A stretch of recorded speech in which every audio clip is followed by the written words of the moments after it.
और बिहार के चुनाव में जो बेईमानी की है, अगर यही लूट और यही बेईमानी उत्तर प्रदेश में हो गई तो इसके बाद भविष्य में कभी चुनाव नहीं होगा। मैं कई बार सुनता हूँ कि मुख्यमंत्री जी ये कहते हैं कि 2017 से पहले कोई पहचान नहीं थी उत्तर प्रदेश की। सच्चाई तो ये है कि मुख्यमंत्री जी की कोई पहचान 2017 से पहले नहीं थी। जिन्हें अपनी पहचान 2017 के बाद मिली है, वो ये कह रहे हैं कि 2017 से पहले पहचान नहीं थी। मैं सबसे पहले कासगंज एटा की जनता का धन्यवाद देता हूं और मैं कासगंज एटा के जनता का धन्यवाद देता हूं जिन्होंने देवेश साक्य और आसपास जितनी भी लोकसभाएं समाजवादी पार्टी लड़ रही थी, इंडिया गठबंधन को ऐतिहासिक मतदान कर करके हम लोगों को जिताने का काम किया। और इंडिया गठबंधन समाजवादी पार्टी जहां जीता, वहीं कई सीटों पर बेईमानी न होती तो आज राजनीतिक परिस्थितियां दूसरी होती। कासगंज एटा के विकास के लिए समाजवादियों ने हमेशा काम किया। नेताजी की सरकार रही हो और आज अगर आप तुलना करेंगे तो एटा कासगंज को विकास में पीछे छोड़ दिया। यहाँ का किसान दुखी है, आम लोग परेशान है महंगाई से, भ्रष्टाचार बढ़ रहा है। और जहाँ 10 साल की सरकार डबल इंजन, एटा और कासगंज में विकास आते आते डबल इंजन का धुआं निकल गया है। और भारतीय जनता पार्टी को हटाने के लिए पीडीए समाज, पीडीए परिवार पूरी तरीके से तैयार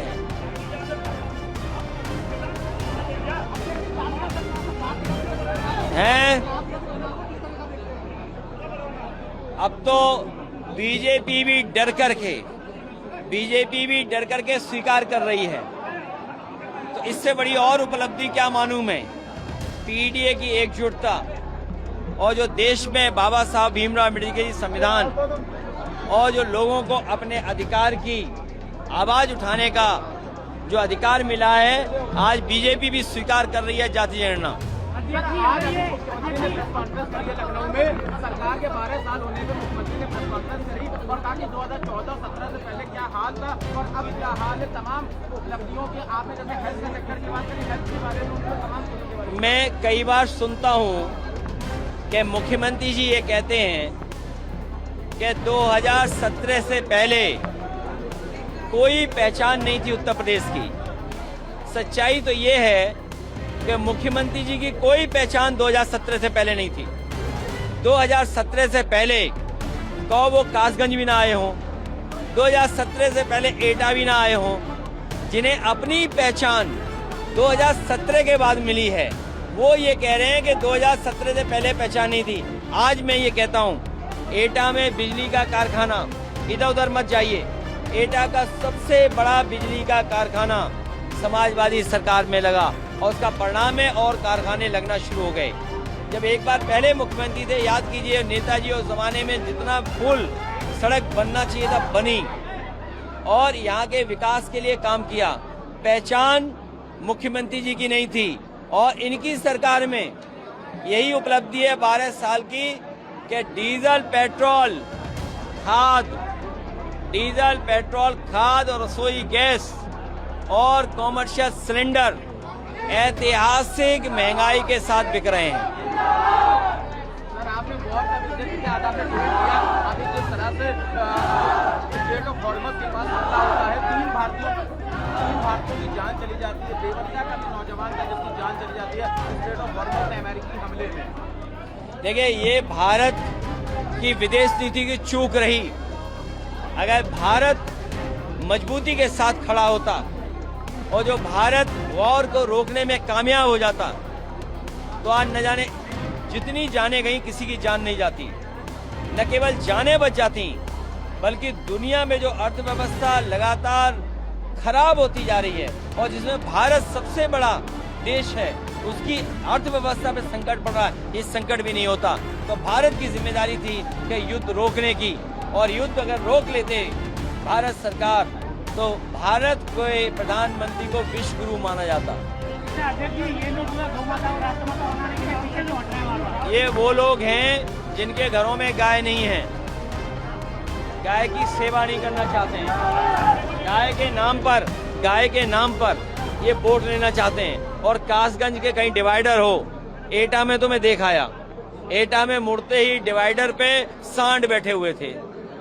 तो बताओ, सांड बैठे हैं, इसकी रखवाली देखभाली करने का काम किसका है?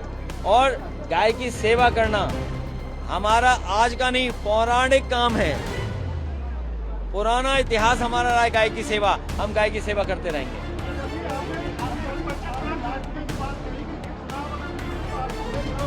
मैं आपसे पत्रकार साथियों से बहुत साफ कह के जा रहा हूं, बंगाल का चुनाव जो लूटा है इन्होंने और बिहार के चुनाव में जो बेईमानी की है, अगर यही लूट और यही बेईमानी उत्तर प्रदेश में हो गई तो इसके बाद भविष्य में कभी चुनाव नहीं होगा।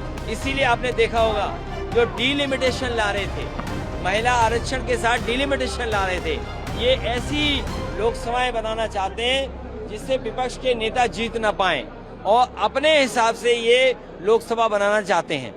अच्छा, ये स्वदेशी नहीं है तो फिर अगर ये फिर जो आत्मनिर्भर भारत बनाने की बात कर रहे हैं, क्या ये बना पाएंगे? ऐसे स्वदेशी नहीं है, आप बता रहे थे।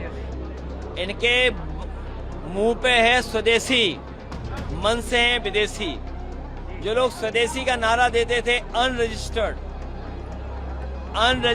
अंडरग्राउंड संगी साथी, वो कहाँ हैं? ये जितने कैमरे मोबाइल दिख रहे हैं आपको, ये सब विदेशी हैं। पंचायत चुनाव में ये देरी हो रही है कि वन नेशन वन इलेक्शन का फार्मूला फेल हो गया है और गांव के लोग तैयार हैं बीजेपी को सबक सिखाने के लिए, क्योंकि उन्हें खाद की बोरी नहीं मिल रही, डीजल नहीं मिल रहा, पेट्रोल महंगा हो गया, स्मार्ट मीटर बना करके तुम लूटने की तैयारी में थे, इसलिए ये गाँव में नहीं घुस सकते। इनकी बुरी हार करेगा ग्रामीण अंचल के लोग, इसलिए घबरा गई लोग। हम अपने कार्यकर्ताओं से कहेंगे कि प्रेम, दया और अपनापन पीडीए को मजबूत करें।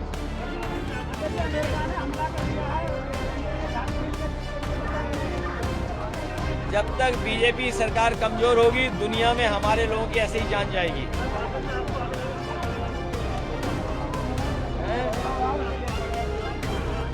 कासगंज और एटा के विकास के लिए अलग से मैनिफेस्टो बनाएंगे। हम कार्यकर्ताओं को साथ लेके चलेंगे। ये सरकार लीक वाली सरकार है, ये लीकेज वाले लोग हैं, इनके बहुत लीकेज हैं, जनता इन्हें बंद करेगी। सर, आपने होने के बाद मीडिया में कई दिन पहले लिखा था जब ये बीजेपी का मामला चल रहा था, आज भाई कांग्रेस जनता पार्टी लखनऊ में भी प्रोटेस्ट अपना कर रही है, बीजेपी वर्सेस बीजेपी, आपने भी कहा था।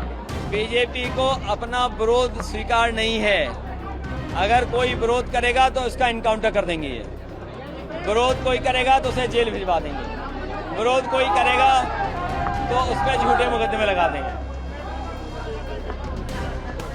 इसके लिए जिम्मेदार हैं हमारे मुख्यमंत्री जी, हमारे मुख्यमंत्री जी जिम्मेदार हैं। इसलिए जिम्मेदार हैं क्योंकि डबल इंजन की सरकार है और इनका महंगाई और भ्रष्टाचार की वजह से धुआं निकल गया डबल इंजन का।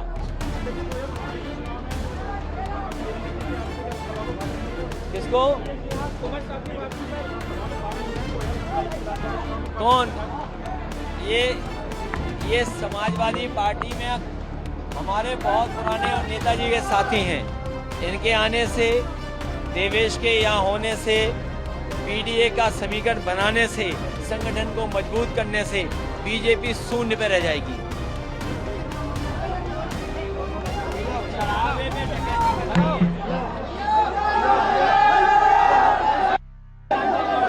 हाँ, लोग पीछे दबे और दबाइए, आप निकलिए। सर, भैया भैया भैया भैया